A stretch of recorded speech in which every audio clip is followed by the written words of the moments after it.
On the news tonight, Delta State Council of Traditional Rulers commends the Oborowori administration for its massive development strides in the last 1 year.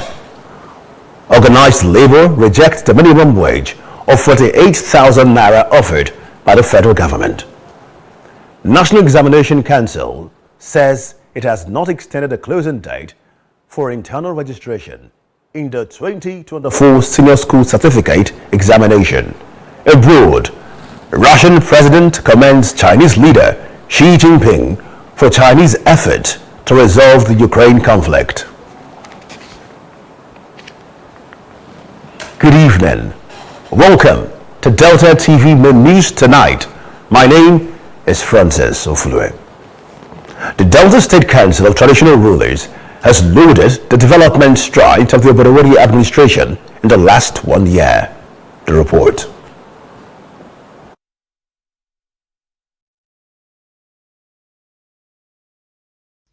In their 3-point communique, the monarchs acknowledged the relative peace in Delta State and urged the people to imbibe the virtues of harmony and peaceful coexistence at all times. The communique, read by the chairman of the council and Oroje of Obe, already first, lauded the Oborowori administration for performing excellently well while congratulating the governor and his deputy on their first anniversary in office. The council appreciates the governor for relative peace in the state and advise all Deltans to continue to exhibit peaceful coexistence in the state. The Traditional Rulers Council chairman also announced that the council, in conjunction with the state government, will be hosting the 13th Extraordinary General Assembly of the South-South Monarchs Forum in Asaba on the 21st of this month. The meeting was attended by the first vice chairman of the council, Ampere of Akugbene, May Kalanama VIII, and the second vice chairman, and Obi of Ubuluno, Kikachuku I, and the immediate past chairman of the council, Efezomon II, among other monarchs from across the state.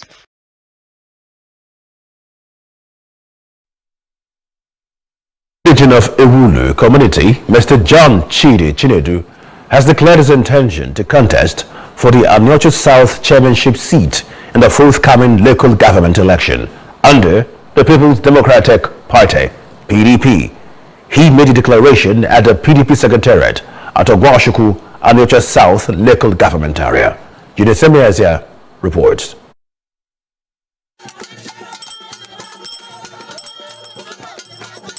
Mr. Chinedu, who is from Ewulu community in Aniocha South local government, was escorted into the PDP Secretariat Ogwashuku by a mammoth crowd of supporters as he notified the party of his interest in the local government chairmanship seat. Presenting his manifesto to the party, he reeled out the programs he had designed to boost the various sectors, including education, health, agriculture, and markets, adding that he would synergize with relevant stakeholders to attract strategic capital projects and investors to the local government. The aspirant, who had served in various capacities, including as a councillor in the local government between 2014 and 2017, and have been carrying out philanthropic activities to impact his community, assured the people of effective and quality representation when given the mandate to serve. We have studied the local government, we know the yearnings, we know the aspirations of the people, and most importantly, we engage with the palaces, town union, and all that to know the burning issues in those areas, because we must synergize with them to secure a different environment. The PDP chairman Aniocha South, Mr. Mike Okufuleze, in his remarks, said the party would remain impartial and provide a level playing field for all aspirants, while appealing that the spirit of sportsmanship and unity prevailed when a candidate finally emerged. You are a well-known person in Anambra. You have served in several capacities. You are a faithful party man, and you are very faithful to in any field you find yourself. We are very proud of you. And from your experience, we have no doubt in your capacity. But as PDP in Anambra South Chairman, I want to assure everyone that is here, we will give you all the aspirants free and fair opportunity for one to excel and prove your capacity. The event was attended by some PDP stakeholders in the area, including the board chairman, Delta Broadcasting Service DBS Asaba, Honorable Austin Chikezie, and our retired permanent secretary in the State Civil Service, Mr. Emmanuel Okafo. With Honorable Chidi Chinedu John joining the race for the chairmanship seat at Nyocha South Local Government area, the numbers are increasing. The question is, who is PDP giving the ticket? Eunice Emeyasia reporting.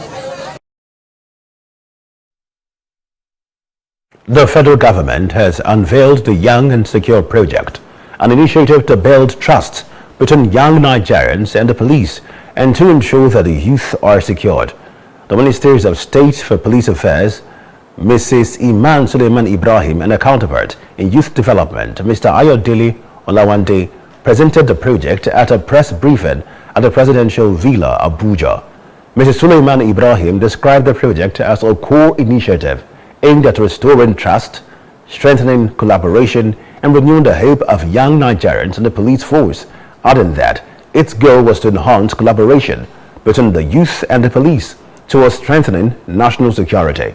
She added that it will also elevate the role of the Nigerian youth in the security architecture of the nation, as the platform empowers them to be watchguards and active participants in ensuring the safety and security of their communities. According to the minister, the essence of the initiative is rooted in the belief that all citizens are police, each with a responsibility to contribute to the protection of the well-being of the populace. In his contribution, the Minister of State for Youth Development, Mr. Ayodele Olawande, noted that the country had grappled with significant challenges in bridging the gap between its youth and law enforcement agencies.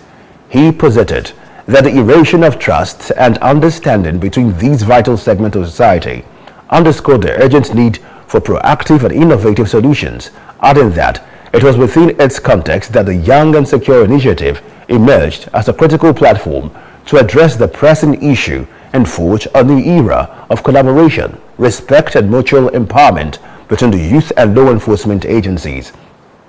He urged all stakeholders to embrace the opportunity for collaboration and dialogue. The Nigeria Labour Congress (NLC) and the Trade Union Congress (TUC) have dumped the minimum wage negotiations after the federal government offered to pay 48,000 naira, a figure far below the 615,000 naira the unions are demanding as a new national minimum wage. The furious labor leaders summoned an emergency press conference where they vented their displeasure at the offer, describing it as an insult to the sensibilities of Nigerian workers. This is the second time in 2 weeks that the negotiation has run into trouble. The last session, held on April 29, ended in a deadlock after organized labor insisted on 615,000 naira minimum wage, an amount which the federal government disagreed with, deeming it unreasonable. The national president of the NLC, Comrade Joe Ajero, explained that the amount has arrived at after analyzing the current economic situation and the needs of an average Nigerian family of 6. The House of Representatives has mandated the Committee on Commerce to investigate the daily increase in prices of commodities in the country. This followed the adoption of a motion by Representative Justice Onakulisi, PDP Delta, on the need to awaken Price Control Board of Nigeria to its constitutional responsibilities at plenary on Thursday. Presenting the motion, Onakulisi said that the Price Control Board had abandoned its responsibility of controlling commodity prices to the marketers at the detriment of consumers. He said that the take-home pay of workers had yet to be increased, but the country was witnessing daily increase in prices of commodities. The lawmaker said that the practice of increasing prices of commodities by marketers was affecting low-income earners. This, according to him, was because individuals who were unable to afford things at exorbitant price would resort to other means or steal. He expressed worry that the board had not taken action on the arbitrary increase in price of commodities by businessmen. Adopting the motion, the House mandated the Committee on Commerce to investigate the daily increase in prices of commodities in the country and report within 4 weeks for further legislative action. Abia State government has expressed strong desire to partner with Israel in developing its economic and technological potentialities with specific reference to human capital, agriculture, digital economy, and micro, small and medium enterprise MSME. Governor Alex Otte disclosed this when the Israeli ambassador to Nigeria, Mr. Michael Freeman, paid him a visit at Government House Umuahia. Ambassador Freeman commended the leadership quality of Governor Otte, saying that his visit to Abia State was a tribute to the good work that the Abia governor is doing in the state, particularly in the area of security.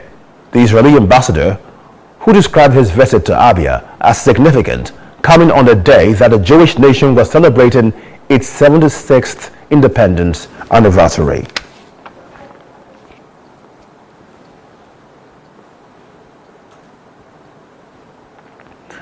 The Nigeria Employers Consultative Association, NECA, has called on organized labor to return to the negotiation table on the planned minimum wage review. The appeal followed the decision of the Nigeria Labour Congress (NLC) and the Trade Union Congress of Nigeria (TUC) yesterday in Abuja to pull out of the National Minimum Wage Committee. The development came after representatives of the government and the organized private sector made an offer of 48,000 naira and 54,000 naira wage. In a statement signed by its Director General, Mr. Adewale Smart Oyerinde in Lagos, NECA described Labour's pullout as unfortunate and urged it to reconsider its position and return to the negotiation table in the interest of its members and the national development. The two labor unions had earlier proposed the sum of 615,000 naira minimum wage for federal workers, given evidence and data to substantiate their proposal. The National Examinations Council, NECO, has clarified that it has not extended the closing date for the 2024 Senior School Certificate Examination SSCE internal registration. NECO, in a statement by its acting director, Directorate of Information, Digital Communication, Mr. Aziz Sani, said the registration, which started on Monday, December 18, 2023, would close on Monday, June 3, 2024. It stressed that the closing date had not changed, adding that late registration, which attracted a fee, was between Tuesday, June 4 and Monday, June 10. The Examinations Council enjoined candidates, school principals, commandants, state ministries of education and other stakeholders to disregard social media posts purporting that the registration period had been extended to Monday, June 20. It said the 2024 SSCE internal would commence on June 19, 2024 and end on June 20, where candidates would be assessed in 76 subjects.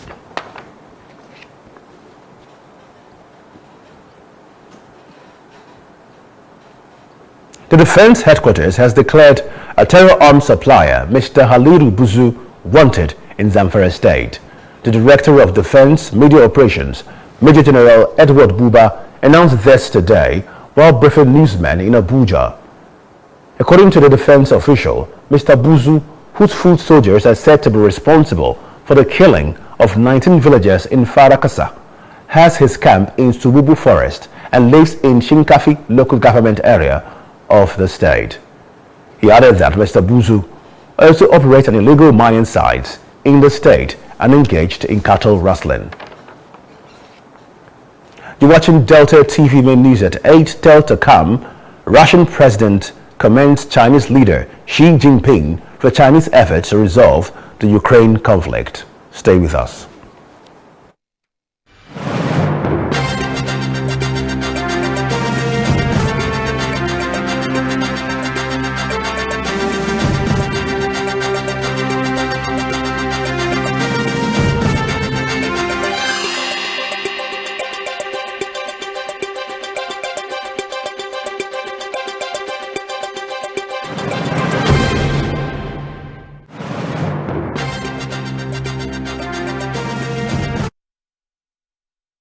This is Delta TV Main News at 8. The global scene is next as we join our World News Desk.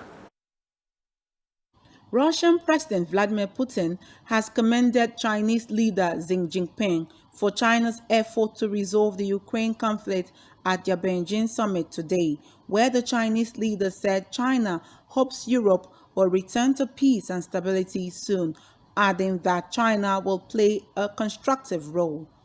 President Putin's two-day state visit to one of his strongest allies comes just as his country's forces have pressed an offensive in northeastern Ukraine's Kharkiv region that began last week in the most significant border incursion since the full-scale invasion began. While both leaders have said they valued the resolution of the conflict, there were no new specifics offered in their public remarks. President Putin said he will inform the Chinese leader in detail about the situation in Ukraine as he commended the initiative of his Chinese colleagues and friends to regulate the situation. China has significant influence as a key supporter of Russia following its invasion of Ukraine. It continues to supply Russia with key components that Moscow needs for its production of weapons, and its purchase of Russian oil and gas has helped boost the Russian economy. South Africa's President Cyril Ramaphosa yesterday signed the controversial National Health Insurance Bill into law just 2 weeks ahead of a highly contested general election. His ruling African National Congress is widely expected to lose its majority in parliament in the vote for the first time since the end of apartheid. The new law aims to provide quality universal health coverage to all South Africans, but its implementation has been met with opposition and skepticism. Among the concerns are that its execution will be undermined by widespread corruption and budget restraints, which see the country struggling to fund basic services. Currently, 80% of South Africans rely on strained state-run public health services, while about 16% has access to private health care through medical aid plans. Public health facilities often have long lines and medicine shortages, and there are concerns about the affordability of the law and possible tax increases to fund it. Arab leaders gathered today in Bahrain for a summit dominated by the Israel-Hamas war, which had been raging in the Gaza Strip without a ceasefire in sight. Heads of state and government began arriving yesterday in Manama, capital of the Gulf nation. It is the first time the bloc has come together since an extraordinary summit in Riyadh in November that also involved leaders from the 57-member Organization to Islamic Cooperation based in the Saudi city of Jeddah. At the meeting, leaders condemned Israeli forces' actions in Gaza but declined to approve punitive economic and political steps against the country, despite growing anger in the region and widespread support for the Palestinian cause. And now back home. The state government has called on traditional rulers not to be involved in land crisis, but to channel issues bordering on land disputes to the appropriate authorities.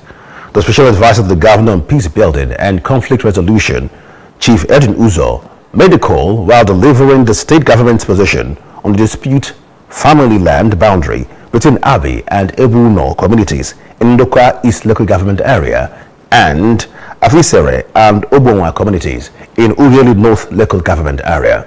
Henry Unogwa reports.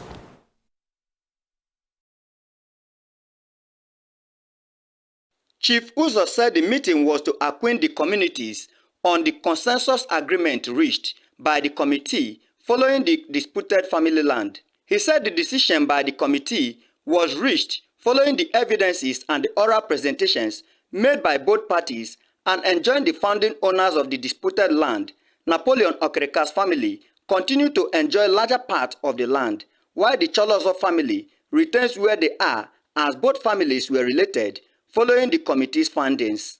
The special advisor also advised the dredger and one of the indigenes involved in the crisis, popularly referred to as 99, to live in peace since the land had been seen to belong to both families with no tangible boundary as claimed by one of the parties. On the issue of the boundary of the two communities, what we have decided as a team is that because when we went on fact finding, the people of Emuno were unable to show the team a tangible boundary. This is because boundary of two communities must have a landmark, trees of ages, gully, mountain, river, or natural landmark. But in this case, none in where they were showing on. In a related development, the Peace Building Committee has advised Afisere and Obonwa community in Ughelli North local government area to live as one, as issues of erected signposts should not be causes of division. The Special Advisor on Peace Building, Chief Edwin Uzo, said the position of the state government on the issue is that the Afisere people should magnanimously accommodate their brothers and that the signpost bearing Afisere community extension be removed, while calling on the Afisere community to put a pointer on the land, signifying that it was Afisere land, and Sean Writing community urging Obonwa community to do same. Our position is that it is our view that the good people of Afisere should magnanimously enough to accommodate their brothers. We said so because we know that that part of land in dispute is owned by them originally. Their forefathers deforested that place. And in recent time, they sold to Obonwa people. And by right, people who bought land in a particular area has right to name the place to any name that suits them. That does not remove ownership of the land. The two communities expressed satisfaction with the decision by the state government while pledging to support the more agenda of Governor Sheriff Oborowori. Henry Onogwa reporting. In business, Emirates Airlines has announced that it will be resuming operations in Nigeria from October 1. In a statement today, the airline said it would be operating a daily service between Lagos and Dubai and would be offering customers more choices and connectivity from Nigeria's largest city to and through Dubai. Emirates suspended flight operations to Nigeria in November 2022. Emirates' inability to repatriate $85 billion of its revenue trapped in the country. The suspension was the second time the airline halted flights to Nigeria over its unrepatriated funds, the first time being in August.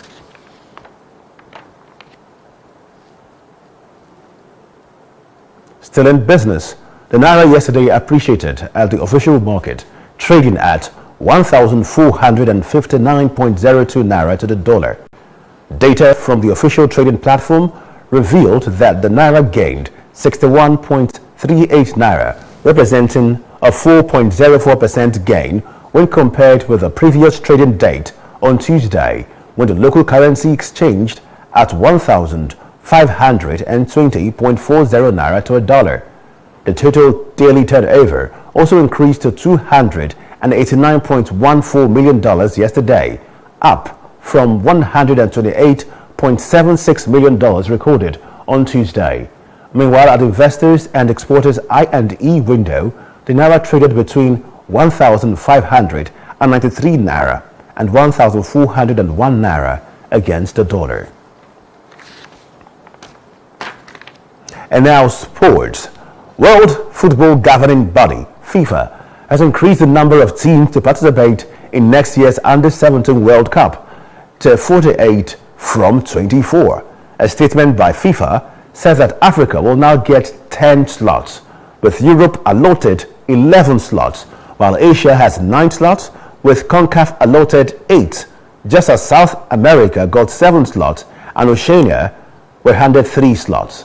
Africa had dominated the Cadet Championship after winning 7 of the 19 championship played, with Nigeria winning it 5 times, while Ghana has won twice. Global football powerhouse Brazil has won the title 5 times, just like Nigeria, and they both are the highest winners in the competition, with Germany, who won the last edition as defending champions, ahead of the 2025 FIFA Under-17 World Cup in Qatar. FIFA also revealed that the next 5 editions of the Cadet Championship would no longer be biennial event, but will take place annually in Qatar, in a bid to give young footballers the opportunity of showcasing their talent to the rest of the world at a young age. Meanwhile, defending champions of the CAF Under-17 Africa Cup of Nations, the Golden Eaglet of Nigeria, began its title defense on a shaky note after being forced to a goalless draw by Burkina Faso in a Group B opening match played at the University of Ghana Stadium. Still talking sports, World Governing Football Body, FIFA, has proposed a 5-pillar plan to tackle racism in football. The Sports World Governing Body said it had undergone an extensive consultation process with current and former players who are passionate about making change. FIFA presented the proposal titled The Global Stand Against Racism to its 211 members at its annual Congress today in Bangkok, Thailand. One of the planned proposals will see the introduction of a standard crossed hands gesture for players to communicate racist incidents during matches. The first pillar of the proposal intends to make racism a specific offense, which is included in all member associations' disciplinary codes and has its own specific and severe sanctions, including match forfeits. The crossed hands gesture will be used by referees to signal an in-game procedure in which matches are paused twice and warnings are given, with the game to then be abandoned in the event of further racism. In the third pillar, under criminal charges, FIFA called for racism to be recognized as a criminal offense in every country, saying it would push for severe sanctions in countries where it was already an offense. FIFA added that it would promote education initiatives with schools and governments to provide a future free of racism, while an anti-racism panel made up of former players would be set up to review the progress of the proposal. Earlier this year, Brazil and Real Madrid winger Vinicius Jr. said he felt less and less like playing football because he had suffered repeated racist abuse. Last year, a FIFA report found that almost 20,000 abusive social media posts were aimed at players, coaches and officials during the 2022 World Cup in Brazil. Now here's our thought for the day. Don't be pushed around by fears in your mind. Be led by the dreams in your heart.